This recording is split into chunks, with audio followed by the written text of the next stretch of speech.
So yun, nagsishare po natin. Yan. Yun nga.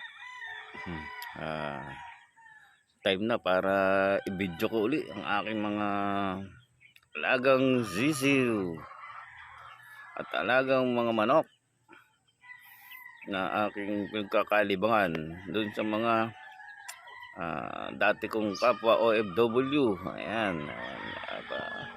Para hindi tayo ma-stress or ano during vacations.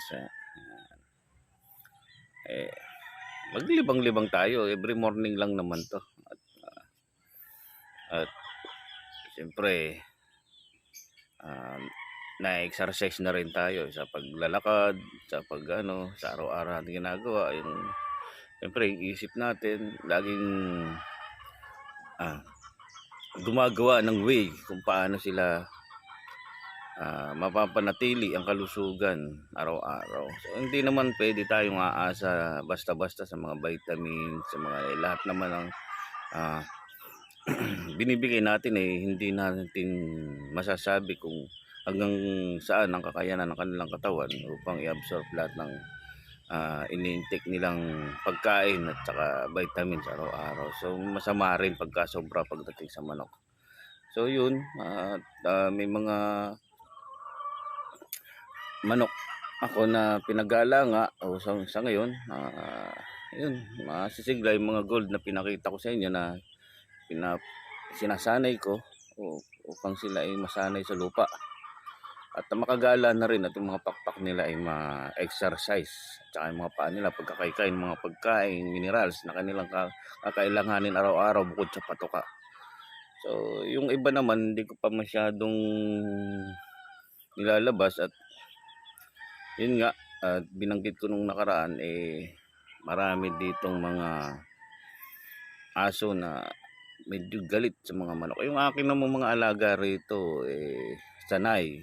So lagi nila nakakasama, so hindi sila galit. So yung mga naliligaw lang na manok or pusa. Pero pagka ganun kalalaki na yung pinakawalan ko nung nakaraan yung mga yung gold ko na manok na ayun, masisigla naman sila at hindi na sila kaya ng pusa. Aso na lang ang kalaban dito yung mga hindi sanay sa mga ganitong alaga. So yun lang at maraming salamat at ako mag-upload po ng mga video at ibang tips na rin para kahit paano munting kaalaman at makadagdag na rin kahit kaunti sa inyong manukan sa mga backyard na hindi makapagpalaki ng mga sisiw kahit sabihin na natin mga bukonado na kumpleto sa vitamins lahat. So yun nga, nabanggit ko na bantay lang at pag-aaral pa rin kasi talagang ang ano talaga ng pagmamanok para ka na rin nag-i-eskwela araw-araw na makadadagdag sa